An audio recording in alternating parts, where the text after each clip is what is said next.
किशोर आजवाणी पेश करेंगे आज की पूरी खबर एबीपी लाइव। एबीपी लाइव की शुरुआत आज की बड़ी खबर से। आज तेलंगाना का बिल जो पेश किया गया वो किस तरह पेश किया गया, संसद में क्या क्या हुआ। काली मिर्च का स्प्रे फेंक दिया एक सांसद ने, देखिए क्या क्या हुआ। माननीय सभासदों, माननीय अध्यक्ष जी, संसदीय इतिहास में वो हुआ जो पहले कभी नहीं हुआ था। लोकसभा स्पीकर मीरा कुमार अभी अपनी जगह पर बैठी भी नहीं थी कि टीडीपी के कुछ सांसदों ने तेलंगाना बिल के विरोध में उनकी सीट के पास जाकर हंगामा करना शुरू कर दिया। प्रेस गैलरी में लोकसभा के उस वक्त में मौजूद था जब ये सारा नजारा पेश आया। टीडीपी के तमाम सांसद बिल में उतर आए, एक दूसरे के साथ, कांग्रेसी सांसदों के साथ घुसम घुसी हुई, एक दूसरे को घूसों से मारा गया, हाथ चलाए गए। सेक्रेटरी जनरल के सामने जितने माइक्स लगे थे, जो नोटरीज बैठे थे, उन सबके माइक्स तोड़ लिए गए। यही नहीं, एल राजा गोपाल जो कि कुछ दिनों पहले कांग्रेस के सांसद थे, पेपर स्प्रे किया बाकायदा। जितने तमाम सांसद अंदर थे सभी को खांसी आने लगी। कई सांसद ऐसे थे जिनके इस वजह से उनकी तबियत खराब होने लगी, लगातार खांसने लगे। इस तरह के लोकसभा में 3-4 एम्बुलेंसेस लगाए गए। बड़ा सवाल ये कि संसद में जो हुआ उसे रोका जा सकता था। सीमांध्र का जब कांग्रेस का कुछ एमपी लोग आके वो लोग जो ना टीयर गैस का जो ना सेल, छोटा सेल लाके उसको छोड़ दिया। एकमात्र दोषी कांग्रेस पार्टी और कांग्रेस की सरकार है। सरकार ये चाहती थी कि अफरा तफरी मच जाए और सब लोग सदन से बाहर चले जाएं और उसके बाद वो एक मेक बिलीव इंट्रोडक्शन कर दे। जिस चीफ मिनिस्टर ने प्रधानमंत्री के द्वारा बनाया गया बिल अपनी असेंबली से खारिज करके भेज दिया, वो तो बैठा है और यहाँ सस्पेंड करने का ड्रामा करते हैं। हंगामे के बीच गृह मंत्री ने दावा किया कि तेलंगाना बिल पेश हो गया है, लेकिन विपक्ष इस पर सवाल उठा रहा है। स्पीकर ने सभासदों को भी राय मांगी और उसके बाद मैंने भी बोल दिया कि बिल फिर एक बार मैंने बोला कि बिल इज इंट्रोड्यूस। वहाँ एक गैस जैसी कोई चीज छोड़ दी गई जिससे एक अफरा तफरी मच गई और पूरे का पूरा सदन खाली हो गया। उस समय कब बिल इंट्रोड्यूस हो गया, कब स्पीकर ने बिल इंट्रोड्यूस कर दिया? भारतीय जनता पार्टी तेलंगाना बिल के विरोधी है और जो ये बात करते थे ये दोगलापना उनका साफ आज सामने आया है। Yet she comes within 10 seconds, she says the bill is introduced. I mean, what kind of democracy are we in? सवाल ये कि कांग्रेस क्या डबल गेम खेल रही है? कांग्रेस के ही सांसद सदन में कूदते हैं, कांग्रेस के ही सांसद हंगामा करते हैं और कांग्रेस ही कहती है कि हम तेलंगाना लाना भी चाहते हैं। जो सुषमा स्वराज जी ने भी कहा कि जो मुख्यमंत्री ने विरोध किया वो मुख्यमंत्री बैठे हुए हैं। हमारे साथ कांग्रेस से रीटा बहुगुणा जोशी जी जुड़ रही हैं और हमारे साथ उनके सामने बीजेपी से नलिन कोहली साहब हैं। रीटा जी, कांग्रेस ही कह रही है तेलंगाना लाना चाहते हैं, कांग्रेस के मुख्यमंत्री ही बिल वापस भेज देते हैं, कांग्रेस के ही सांसद वेल में कूदते हैं। आप इधर के वोट भी चाह रहे हैं, तेलंगाना के भी और सीमांध्र के भी, यही हकीकत है और क्या है? देखिए, प्रश्न ये है कि एक नए प्रदेश को गठित करने की व्यवस्था हो रही है और जब 32 एमपी कांग्रेस के हैं तो स्वाभाविक है जो सीमांध्र के हैं वो विरोध कर रहे हैं। प्रश्न है दूसरा है कि कोई भी बिल आता है उस पर हंगामा होता है। जिस तैयारी से ये लोग आए, स्पष्ट है कि विपक्ष की उनको सह थी और भारतीय जनता पार्टी का तो आज पूरा पर्दाफाश हो गया। हमेशा कहते रहे कि हम चाहते हैं कि तेलंगाना बने, लेकिन जब तेलंगाना बनने की बात आती है तो उसमें उनके आज आप बयान देख रहे हैं, सीमांध्र वालों को भी खुश रखो, तेलंगाना वालों को भी रखो। लेकिन यूपीए की सरकार ने ये बिल को प्रस्तुत किया और जो आज हुआ है वो बहुत ही शर्मनाक है। उसने हमारे जनतंत्र को, हमारी संसदीय परंपरा को बहुत घात पहुंचाया है और मैं समझती हूँ कि ये सुयोजित था और सुयोजित और डर से काम नहीं होता। नहीं रीटा जी, आप पर इल्जाम लगा रही है नलिन जी कि ये आप भी दोनों तरफ को खुश रखना चाह रहे हैं।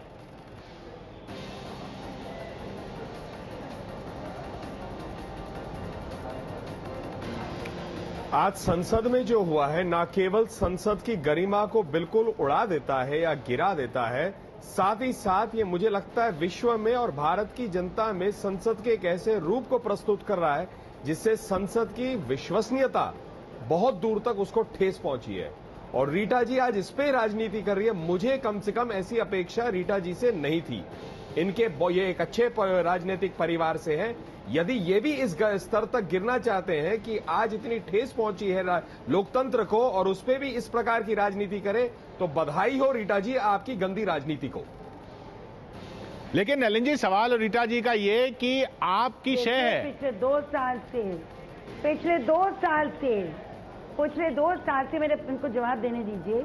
पिछले 2 साल 3 साल से लगातार आप मैं जवाब दे देता हूं। और जब कांग्रेस पार्टी ने कहा कि भाई संसदीय परंपरा का हनन हो रहा है, आप इनको सस्पेंड करने दीजिए एमपीज को। भारतीय जनता पार्टी की जो ऑपोजिशन लीडर है हमेशा खड़ी हुई, उन्होंने कहा मार्शल्स को छूने नहीं देंगे, सस्पेंशन करना ठीक नहीं है। और जिस तरह के हंगामे होते आए हैं, ये कल्मिनेशन है उन सब बातों का जो संसदीय परंपरा को पिछले 3 साल से घात पहुंचाया जा रहा था। हर बिल पे हंगामा। और जब भारतीय जनता पार्टी खुद कह रही है कि हम तेलंगाना बनाना चाहते, तो क्यों विरोध उसका कर रहे हैं आप कि इस तरह से नहीं आया? नहीं, लेकिन आज नहीं रीटा जी, ये आप कह रही हैं कि भारतीय जनता पार्टी लगातार ये करती आई है। नहीं, नलिन, मेरा एक सवाल रीटा जी से यहाँ पर, कल रेल बजट था, वहां आपके ही मंत्री तक 4 मंत्री वेल में कूद गए हैं।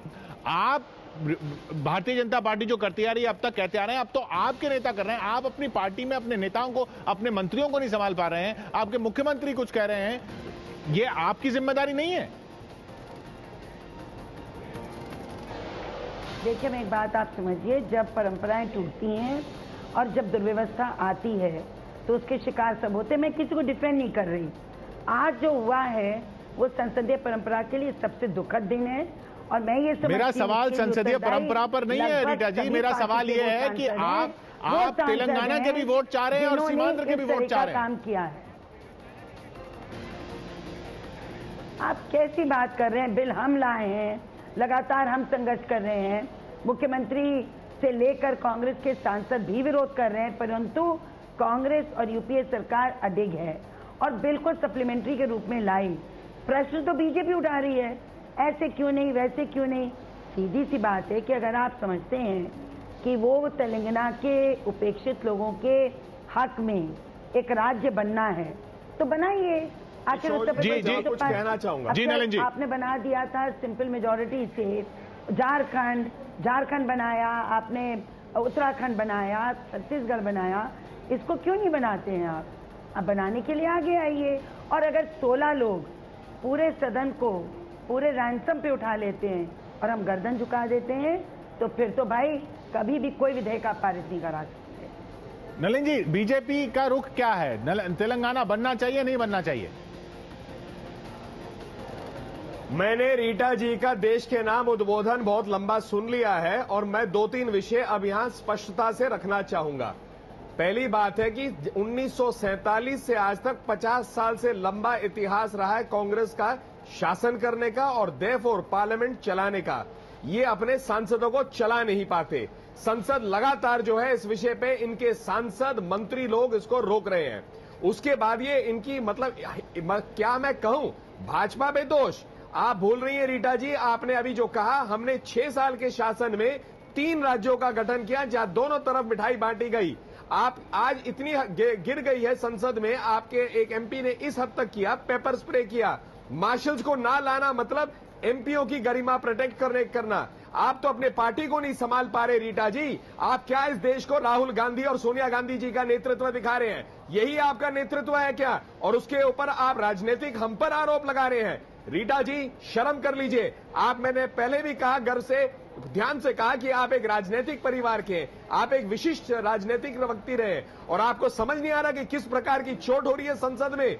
आपको इसी वक्त इस सरकार को, यदि इस सरकार में कोई भी कहीं पर भी थोड़ी सी भी इज्जत है पार्लियामेंट के लिए, तो आपको वोट ऑन अकाउंट लाकर जनता के सामने जाना चाहिए और जनता पर यह फैसला छोड़ देना चाहिए कि क्या वो आपकी चलाई हुई जिस प्रकार की सरकार और संसद की गरिमा है वो पसंद करती है या चाहती है बदलाव हो।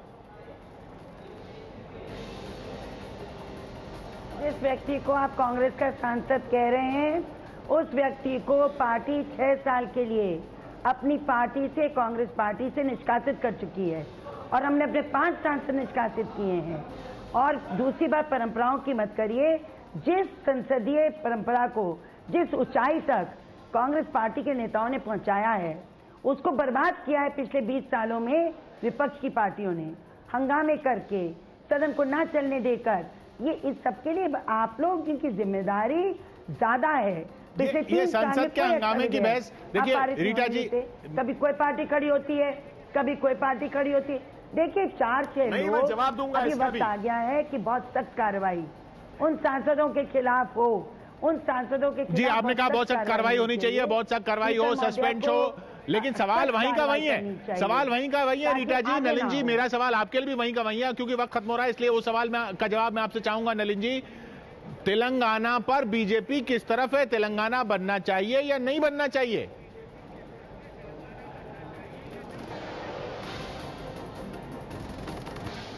अरे स्वाभाविक है, हमारी पार्टी ने कहा है बनना चाहिए, लेकिन बनाना का और पूरी प्रक्रिया सरकार और संसद पे है। अगर ये संसद को नहीं मैनेज कर सकते, वहां अपने ही एमपीओ को नहीं कर सकते, अपने मुख्यमंत्री को आंध्र प्रदेश के मैनेज नहीं कर सकते, ये क्या हम पर आरोप लगा रहे हैं? ये तो राहुल गांधी और सोनिया गांधी जी की विफलता है कि जब अपनी पार्टी को नहीं कर सकते, देश को क्या ये दिखाएंगे? और हर चीज के लिए भाजपा को कैसे ये लोग हमेशा कटघरे में खड़ा करने का प्रयास करते हैं और इशू को डाइवर्ट करने का प्रयास करते हैं।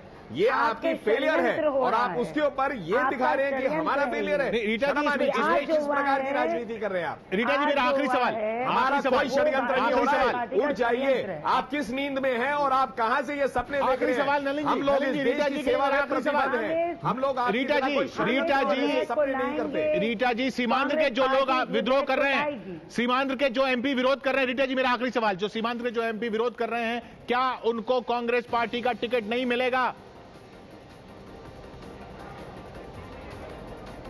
कांग्रेस पार्टी ने साफ कह दिया है कि हम न्याय के रास्ते पर हैं।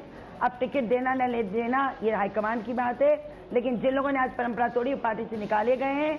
और निश्चित रूप से हर वो व्यक्ति जो इस तरह की कृत करेगा उसको पार्टी अपने से कोसों दूर रखेगी और सीमांध्र के लोगों का नुकसान ना हो, उनका विकास होता रहे, इसको सुनिश्चित करने के लिए अनेकों प्रावधान यूपीए की लेकिन जनता देखिए क्या करिए। हमने भी वक्त खत्म होता हुआ। नलिन जी माफ कीजिएगा मुझे। रीटा जी बहुत बहुत शुक्रिया आपका भी। हमारे दर्शक क्या कह रहे हैं वो भी बता देते हैं। हमने जो सवाल पूछा उस पे 90% लोग कह रहे हैं कि हाँ, कांग्रेस डबल गेम खेल रही है। 90% लोगों का मानना, जिन लोगों ने हमें जवाब दिया कि कांग्रेस डबल गेम खेल रही है, 9% हैं जो ये कहते हैं कि कांग्रेस डबल गेम नहीं खेल रही है।